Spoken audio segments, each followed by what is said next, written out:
Again. California Congressman Adam Schiff is the ranking Democrat on the House Intelligence Committee. Good morning, Congressman. Good morning. Before we get to James Comey, this attack on Syria, how do we know the intelligence was right? Well, I had a chance to speak to the director about attribution of Syria and what kind of attack it was, and I'm confident that we know it was a chemical weapons attack and that the regime carried it out. So I'm fully confident in that. I think the president did a couple things right and one big thing wrong. I think he was right to have strikes on these chemical facilities as a deterrent to Bashar al-Assad, to try to reestablish this norm against the use of chemical weapons.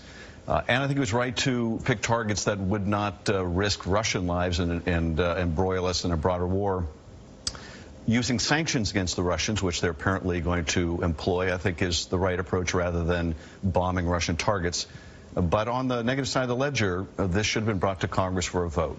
Morally justified, but probably unconstitutional. Let me ask you about James Comey. You said after his decision to reinitiate the investigation into Hillary Clinton's email, this was a very serious error in judgment. The Republicans are using that now. So if he is capable of that kind of a serious error in judgment, why should people listen to him now? Well, I've always found him to be very credible, very honest. I think he's explaining why he made the decisions that he did, as flawed in my judgment as they were. But I've never had a reason to question his either his intelligence or his honesty. I think he's giving us what he thought at the time, why he did what he did.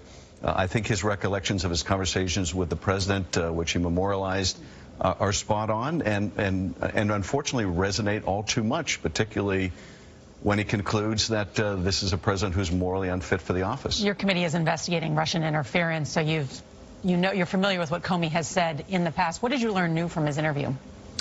Well, honestly, I didn't learn all that much new.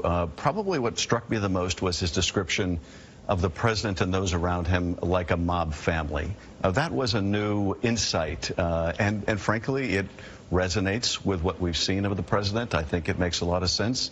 And the fact that so many around him are willing to propagate his falsehoods. That is mob kind of behavior, anything in the service of the boss. So that struck me. But in terms of the actual facts, I've had a chance to read his memos, hear his testimony, interact with him. I obviously was there as part of the Gang of Eight when we were first learning about what the Russians were doing, and his interviews seemed completely consistent with that. And Comey said and continues to say that one of his #1 goals was to appear unbiased. He says he did not vote for that reason. He didn't like being alone with presidents for that reason. Given that, what do you make of some of the criticism that he's receiving now by talking about things like the size of the president's hands and whether his hair is real and whether he goes to a tanning bed? Some say that plays into the president's argument that he is, in fact, biased. Look, I think those kind of observations add color to the book. I don't particularly put a lot of weight in them. I think the real gravamen of what he's writing about and what he's talking about is the danger that the country is in when we can't trust our president to do the right thing or even to say what is factually true. That's a terrible indictment of any president, the fact that he can't say and we can't say that the Russians, a foreign nation, adversary, doesn't have something over the president of the United States.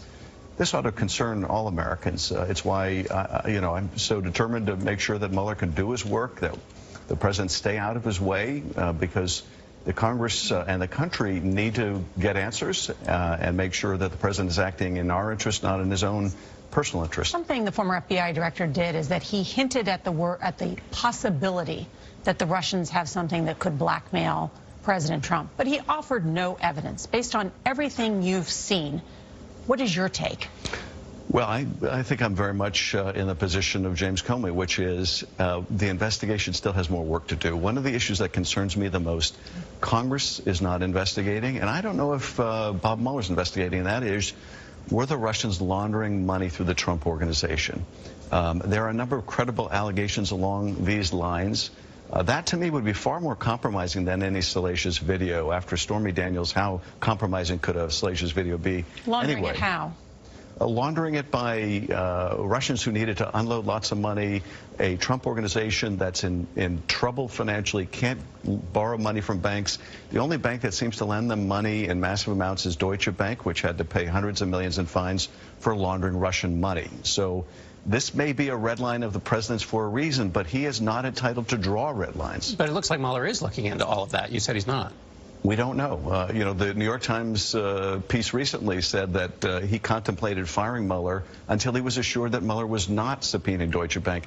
I would hope that Mueller is subpoenaing Deutsche Bank. We should be doing that in Congress. We should find out and be able to tell the American people there's no truth to these allegations, or there's all too much truth to these allegations. Congressman Schiff, thank you for joining us here. We appreciate it. Thank you. Country's biggest stars came together in Las Vegas more than 6 months after the deadly music festival shooting.